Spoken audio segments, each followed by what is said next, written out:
हम्म. कधी कधी असं वाटतं ना की आजूबाजूला खूपच गोंधळ सुरू आहे आणि सगळं काही म्हणजे हातातून निसटतंय. हां, हे खूप जणांना जाणवतं आजकाल. हो ना.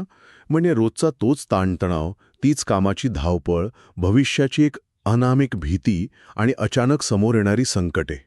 आजच्या या वेगवान आयुष्यात हे सगळं आपण बघतो की आपल्या पाचवीलाच पुसलेलं आहे. अगदी खरंय. या सगळ्या अस्वस्थ करणाऱ्या चक्रातून बाहेर पडण्यासाठी आपण अनेक उपाय शोधतो. पण समजा या गोंधळावर मात करण्यासाठी कोणतेही कठीण विधी, कडक उपवास किंवा तासभर पूजा करण्याची अजिबात गरज नाही, असं जर समोर आलं तर? तो एक मोठा दिलासा ठरेल. नक्कीच. आणि म्हणूनच आजच्या या सखोल चर्चेत आपण एका अत्यंत कुतूहलवर्धक विषयावर बोलणार आहोत. विद्यावाचस्पती विद्यानंद यांच्या साहित्यातून आपण श्री स्वामी समर्थ या 3 शब्दांच्या तारक मंत्रामागचं मानसशास्त्र, विज्ञान आणि त्याची खरी ताकद समजून घेणार आहोत. हं, आपण सगळेच हा मंत्र ऐकत आलो आहोत. आपल्यापैकी अनेकांना तो माहितीही आहे. पण आजचं आपलं मिशन हे आहे की या मंत्रामागे दडलेला जो व्यावहारिक आणि मानसिक आधार आहे, तो नेमका कसा काम करतो, हे या साहित्याच्या आधारे उलगडून पाहणे. नक्कीच. आणि म्हणूनच आजच्या या सखोल चर्चेची दिशा खूप वेगळी असणार आहे.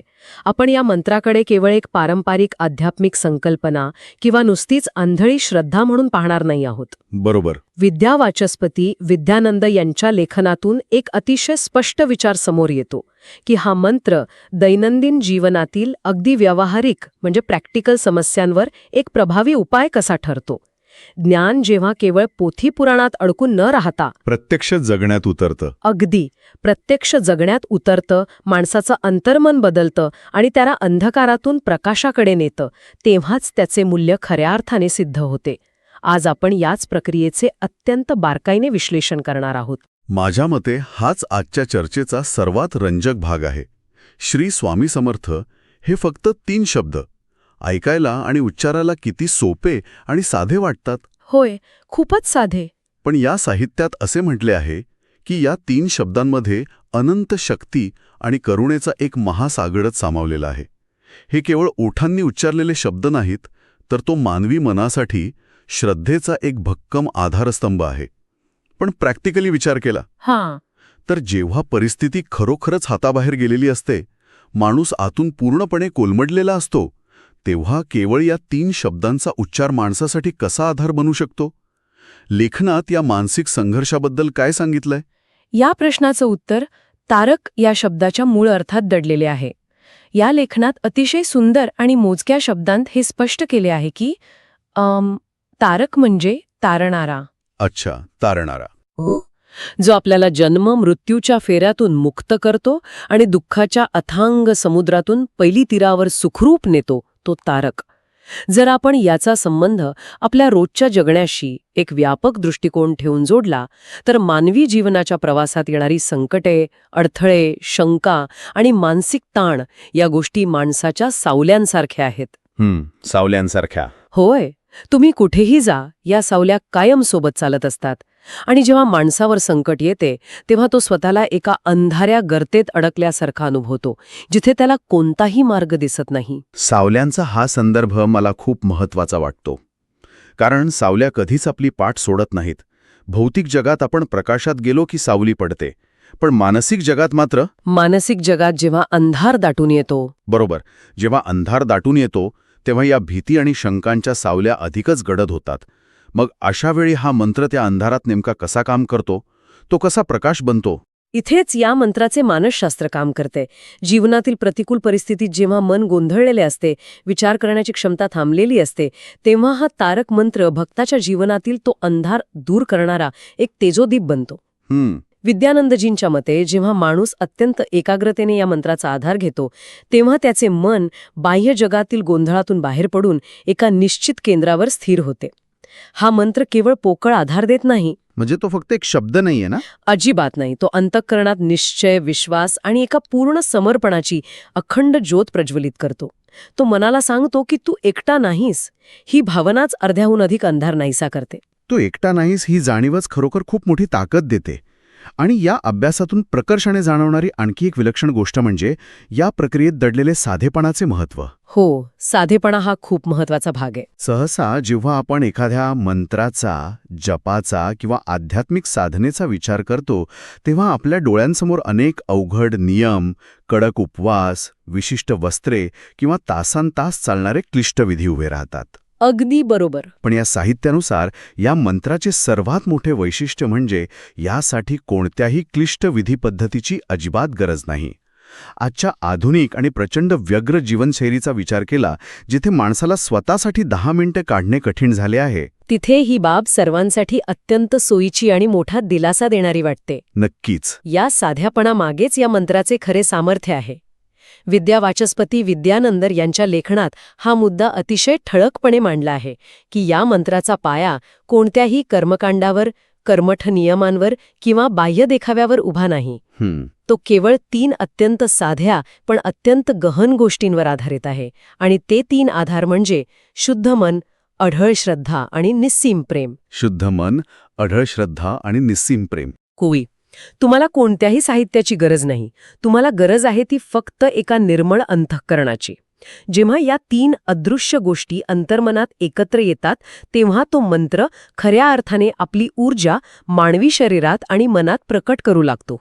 आणि याच साधेपणामुळे हा मंत्र फक्त देवघरात किंवा पूजेच्या वेळी मर्यादित न राहता आपल्या रोजच्या धावपळीच्या आयुष्यात कसा विरघळून जातो हे पाहणं जास्त रंजक आहे. नक्कीच. याचा व्यावहारिक अर्थ असा की तो जपण्यासाठी विशिष्ट वेळेची, दिशेची किंवा विशिष्ट जागेची अट नाही. सकाळी उठल्यावर, आपल्या दिवसाची सुरुवात करताना, ट्रॅफिकमधून धक्के खात कामाच्या ठिकाणी जाताना, किंवा संध्याकाळी घरी परतल्यावर निवांत वेळी. हो, किंवा अगदी अचानक एखादे अनपेक्षित संकट समोर उभे ठाकल्यावर, ऑफिसमध्ये एखाद्या महत्त्वाच्या मीटिंगच्या आधी जेव्हा छातीत धडधडत असते, अशा कोणत्याही क्षणी, कधीही आणि कुठेही हा मंत्र स्मरता येतो, कोणत्याही बंधनांशिवाय. अगदी खरंय. आपल्याकडे अनेकदा अध्यात्म आणि व्यावहारिक जीवन यात मोठी दरी मानली जाते, पण इथे हा मंत्र ती दरी सहज मिटवून टाकतो. होय, आणि या कोणत्याही अटी नसल्यामुळेच तो कोणालाही कधीही अनुभवता येतो. यावरून आपण एका अत्यंत महत्त्वाच्या मानसिक टप्प्याकडे येतो. जेव्हा आपण संकटात असतो आणि आधार शोधत असतो तेव्हा आपल्या मानसिक पातळीवर नक्की काय घडत असते? हा एक चांगला प्रश्न आहे. इथे स्वामी समर्थांच्या त्या अत्यंत सुप्रसिद्ध आणि कोट्यावधी लोकांना अभय देणाऱ्या वाणीचा संदर्भ लेखनात आला आहे. भिऊ नकोस, मी तुझ्या पाठीशी आहे. खूपच ताकदवान वाक्य आहे. हो, ही केवळ एक ऐतिहासिक घोषणा नाही, तर ही वाणी आजही या तारक मंत्राच्या रूपाने भक्तांच्या थेट अनुभवास येते. जेव्हा मन प्रचंड अस्थिर असते तेव्हा या वाक्याची आठवणच मनाला एक भक्कम पकड देते. म्हणजे जणू काय ती अभय देणारी, संरक्षण देणारी भावना प्रत्यक्ष या 3 शब्दांच्या उच्चारातच सामावलेली आहे.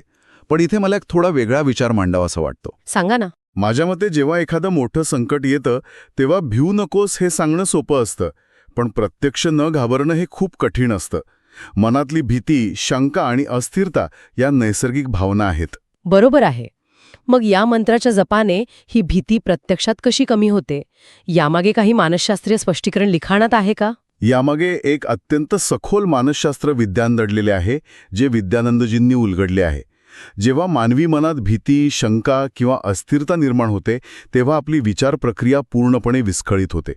मेंदूतील फाईट ऑर फ्लाईट यंत्रणा सुरू होते आणि माणसाचा गोंधळ उडतो. तो चुकीचे निर्णय घेतो. अगदी बरोबर, तो चुकीचे निर्णय घेतो. अशा वेळी श्री स्वामी समर्थ या मंत्राचा जपाने सर्वात पहिले काय होते तर ती विस्कळीत झालेली विचार प्रक्रिया खंडित होते आणि अंतर्मन शांत, स्थिर व्हायला लागते. म्हणजे एक प्रकारचा ब्रेक लागतो त्या धावणाऱ्या विचारांना. एक पॉज मिळतो. या प्रक्रियेत लेखनाने या मंत्राच्या यशाचे 2 मुख्य स्तंभ सांगितले आहेत, श्रद्धा आणि सबुरी. या 2 स्तंभांवरच हा मंत्र काम करतो. श्रद्धा ही या मंत्राची आत्मा आहे आणि सबुरी ही त्याची शक्ती आहे, असा उल्लेख त्यात आहे. आता श्रद्धा ठेवणं एक वेळ आपण समजू शकतो, पण सबुरी किंवा संयम ठेवणं हे आजच्या इन्स्टंट जनरेशनसाठी सर्वात कठीण काम आहे. हे अगदी खरं बोललात. आपण इन्स्टंट फूड, इन्स्टंट मेसेजेस आणि इन्स्टंट रिझल्टच्या जगात राहतो. आपल्याला सगळं काही एका क्लिकवर मिळायची सवय झाली आहे. मग अशा काळात हे दोन स्तंभ एकत्र कसे काम करतात? हा खूपच अचूक आणि आजच्या काळाला लागू पडणारा प्रश्न आहे. लेखनात यावर स्पष्टीकरण दिले आहे की श्रद्धा ही एका बीजासारखी आहे आणि सबुरी म्हणजे त्या बीजाला खतपाणी घालून संयमाने त्याची वाढ होण्याची वाट पाहण्याची प्रक्रिया आहे. म्हणजे वेळ लागतो याला. नक्कीच. केवळ 1-2 वेळा मंत्र म्हटला आणि लगेच दुसऱ्या मिनिटावर समोरचे सगळे प्रॉब्लेम्स जादूची कांडी फिरवल्यासारखे गायब होतील, असा हा कोणताही जादुई प्रयोग नाही. याला सातत्य, निष्ठा आणि नम्रता या गुणधर्मांची जोड लागते. जेव्हा या अढळ गुणांसोबत मंत्राचा जप केला जातो, तेव्हा माणसाचा संयम वाढतो, त्याची परिस्थितीकडे पाहण्याची दृष्टी बदलते आणि तेव्हाच त्याचे निश्चित फळ मिळते, असा अत्यंत स्पष्ट आणि वास्तववादी दृष्टिकोनी अभ्यासात मांडला आहे. हा मुद्दा मला खूप भावलाय, कारण यात कोणताही खोटा दावा नाहीये, तर एक वास्तववादी मानसिक तयारी आहे. आता आपण एका अशा भागाकडे वळूया जो या संपूर्ण साहित्याचा गाभा आहे असं मला वाटतं. कोणता भाग? अनेकदा अध्यात्म म्हणजे जग सोडून देणं किंवा फक्त वैराग्य पत्करणं असा समज असतो. पण हा मंत्र केवळ परमार्थापुरता मर्यादित नसून तो प्रत्यक्ष आपल्या प्रॅक्टिकल लाईफमध्ये, आपल्या रोजच्या नोकरी, व्यवसाय आणि नातेसंबंधांमध्ये कसा प्रकाश टाकतो, हा सर्वात लक्षवेधी भाग आहे. होय, हे खूप महत्वाचे आहे. स्रोतामध्ये या मंत्राचे 4 प्रमुख व्यावहारिक फायदे अतिशय सविस्तरपणे मांडले आहेत, जे थेट माणसाच्या कार्यक्षमतेशी जोडलेले आहेत. आपण त्यांच्याबद्दल बोलूया. नक्कीच. या 4 फायद्यांचे विश्लेषण करणे अत्यंत गरजेचे आहे, कारण ते आपल्या दैनंदिन जगण्याशी निगडीत आहेत. या लेखनात नमूद केलेला पहिला आणि सर्वात महत्वाचा फायदा आहे मनशांती मिळवणे. मनशांती आजच्या काळात सर्वात कठीण गोष्ट. अगदी. आजच्या माहितीच्या विस्फोटाच्या काळात म्हणजे इन्फॉर्मेशन ओव्हरलोडच्या काळात माणसाला सर्वात दुर्मिळ काय वाटत असेल तर ती शांतता.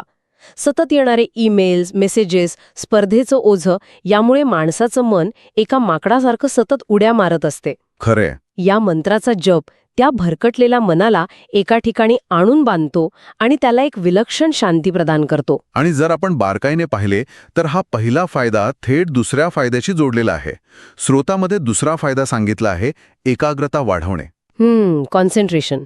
हो, जेव्हा मन शांत नसते तेव्हा आपण 100 गोष्टींचा विचार करत असतो, ज्यामुळे हातात असलेल्या एकाही कामावर लक्ष लागत नाही. पण जशी मनशांती मिळते तशी एकाग्रता आपोआपच वाढते. आणि याचा कामावर चांगला परिणाम होतो. नक्कीच. एकाग्रता वाढली की आपण जे काही काम करत असू, मग तो एखादा विद्यार्थी अभ्यास करत असेल किंवा एखादा कर्मचारी ऑफिसचे महत्त्वाचे प्रेझेंटेशन बनवत असेल, त्याच्या कामाचा दर्जा निश्चितच सुधारणार. म्हणजे हा मंत्र फक्त आध्यात्मिक समाधान देत नाही, तर तो व्यावहारिक कार्यक्षमता म्हणजे प्रोडक्टिव्हिटी देखील वाढवतो. नक्कीच. आणि यातूनच तिसरा फायदा निर्माण होतो जो अत्यंत कळीचा आहे, नकारात्मक विचारांपासून मुक्त होणे.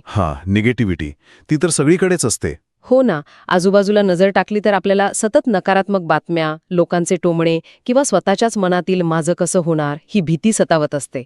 ही नकारात्मकता माणसाची सगळी ऊर्जा शोषून घेते, त्याला आतून पूर्णपणे पोखरून काढते. बरोबर. विद्यानंदनजींच्या लेखनात स्पष्ट केले आहे की अशा वेळी हा मंत्र मनाभोवती एक संरक्षक ढाल किंवा शील्ड बनून उभा राहतो.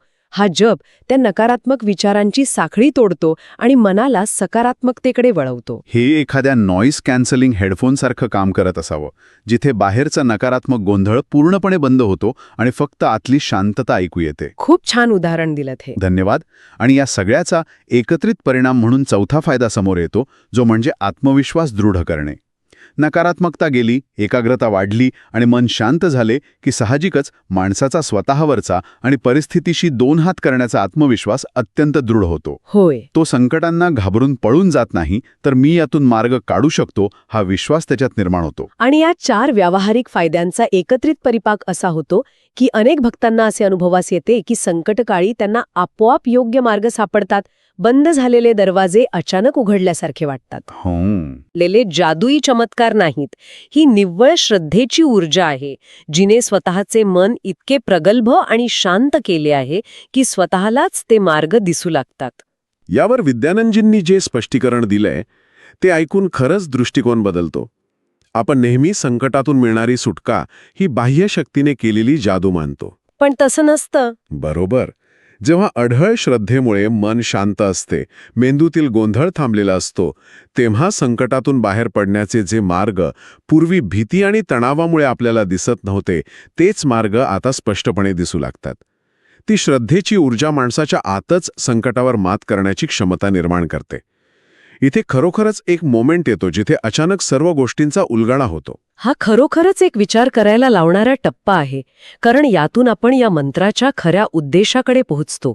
माणसाचा कल नेहमी यश, पैसा किंवा संकटातून मिळणारी सुटका या बाह्य गोष्टींमध्ये मोजमाप करण्याचा असतो. हो, आपण सतत बाहेरच बघत असतो. पण या साहित्याने अत्यंत प्रभावीपणे मांडले आहे की या मंत्राचे खरे फळ हे बाह्य जगात मिळणाऱ्या भौतिक यशात नाहीये, तर ते माणसाच्या आत, त्याच्या अंतर्मनात घडणाऱ्या एका कायमस्वरूपी परिवर्तनात आहे. बाह्य परिस्थिती कदाचित लगेच बदलणार नाही, पण त्या परिस्थितीला सामोरे जाणारा आतला माणूस मात्र पूर्णपणे बदललेला असतो. हा आतला बदल नेमका कसा असतो? कारण आपण नेहमी म्हणतो की माणसाचा स्वभाव बदलणं खूप कठीण आहे. मग केवळ एका मंत्राच्या सातत्याने अंतर्मनात इतकं मोठं परिवर्तन कसं घडून येतं? लेखनात या मानसिक प्रक्रियेवर कसा प्रकाश टाकला आहे? या प्रक्रियेतील सर्वात महत्वाचा अडथळा म्हणजे मानवी अहंकार किंवा मीपणा.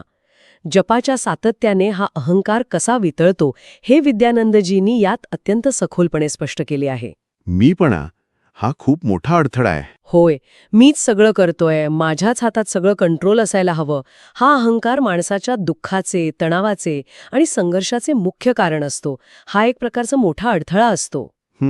जेव्हा माणूस या मंत्राच्या माध्यमातून स्वतःला स्वामींच्या चरणी समर्पित करतो, तेव्हा तो अप्रत्यक्षपणे या अहंकाराला बाजूला ठेवतो. तो मान्य करतो की काही गोष्टी त्याच्या नियंत्रणापलीकडे आहेत. म्हणजे तो स्वतःचं ओझं खाली ठेवतो. बरोबर. आणि जेव्हा हा अहंकार वितळतो, तेव्हा त्या रिकाम्या झालेल्या जागेत करुणा म्हणजे दयाभाव वाढू लागतो. माणसाचा जगाकडे आणि स्वतःकडे पाहण्याचा दृष्टिकोन अधिक प्रेमळ आणि समजूतदार होतो. म्हणजे हा संपूर्ण प्रवास बाहेरून आत जाणारा आहे. आपण भौतिक जगात उत्तरं शोधत असतो, पण खरी शांतता अहंकाराच्या वितळण्यातून मिळते. आणि जेव्हा मनात करुणा वाढते, तेव्हाच आत्म्याला एका परमशांतीचा स्पर्श होतो, असा उल्लेख लेखनात आहे. या सगळ्या प्रक्रियेत भक्त आणि गुरु यांच्यात एक अदृश्य बंध तयार होतो, ज्याबद्दल वाचताना खूप भावूक वाटतं. हा बंध नेमका काय आहे? हा अदृश्य बंध म्हणजेच भक्ती आणि समर्पणाचा सर्वोच्च बिंदू. जसा आपण जप वाढवतो केवळ संख्येने नाही तर भावनेने, तसा हा भक्त आणि गुरु यांच्यातील बंध अधिक दृढ होत जातो. हा बंध माणसाला सतत एक जाणीव देतो की तो या विशाल जगात एकटा नाहीये. त्याला सांभाळणारी एक मोठी शक्ती त्याच्या पाठीशी उभी आहे. हा बंध जेवढा अधिक घट्ट होतो, तेवढेच माणसाचे जीवन अधिक शांत, समाधानी आणि खऱ्या अर्थाने आतून समर्थ बनत जाते. हा केवळ 3 शब्दांचा उच्चार उरत नाही, तर तो अंतर्मनातील जागृतीचा एक निरंतर चालणारा सुंदर प्रवास बनतो. जर आपण या संपूर्ण साहित्याचा आणि चर्चेचा सारांश काढायचा ठरवला, तर असे निश्चितपणे म्हणता येईल की जीवनाच्या प्रत्येक वळणावर, मग ती एखादी मोठी आर्थिक अडचण असो, आरोग्याची समस्या असो किंवा अगदी एखादा निखळ आनंदाचा आणि यशाचा क्षण असो, सुखातही हा मंत्र जपणे म्हणजेच स्वामींच्या कृपा छालेखाली आणि एका भक्कम मानसिक आधाराखाली राहण्यासारखे आहे. तो माणसाला गर्वातूनही वाचवतो आणि नैराश्यातूनही तारतो. अगदी यथार्थ शब्दांत तुम्ही हा सारांश मांडलात. हा तारक मंत्र केवळ शब्दरूप नाही, तर तो श्रद्धेचा श्वास आहे. अंधारात वाट दाखवणारी विश्वासाची एक अखंड जळणारी ज्योत आहे आणि मानवी आत्म्याचे उन्नतीचा, प्रगल्भतेचा एक अत्यंत सोपा पण तितकाच शक्तिशाली मार्ग आहे. खरंय. ज्ञान केवळ वाचून किंवा चर्चा करून संपत नाही, तर ते जेव्हा आपण खऱ्या अर्थाने समजून घेतो, त्याच्या मागचे मानसशास्त्र जाणतो आणि प्रत्यक्ष जीवनात सामावून घेतो, तेव्हाच त्याचं अफाट सामर्थ्य आपल्यासमोर प्रकट होते. आणि हे सामर्थ्य अनुभवणे ही प्रत्येकाची वैयक्तिक यात्रा आहे. आता या अत्यंत सुंदर आणि सखोल चर्चेच्या शेवटी एक असा विचार जो ऐकणाऱ्या प्रत्येकाला स्वतःच्या पातळीवर विचार करण्यासाठी नक्कीच प्रवृत्त करेल. जर एका साध्या, कोणत्याही क्लिष्ट विधीविना उच्चारलेल्या 3 शब्दांच्या मंत्रावर ठेवलेली निस्सीम श्रद्धा माणसाचा वर्षानुवर्षांचा प्रबळ अहंकार वितळू शकते आणि अत्यंत कठीण प्रसंगातही अढळ मानसिक शांतता देऊ शकते. बरोबर.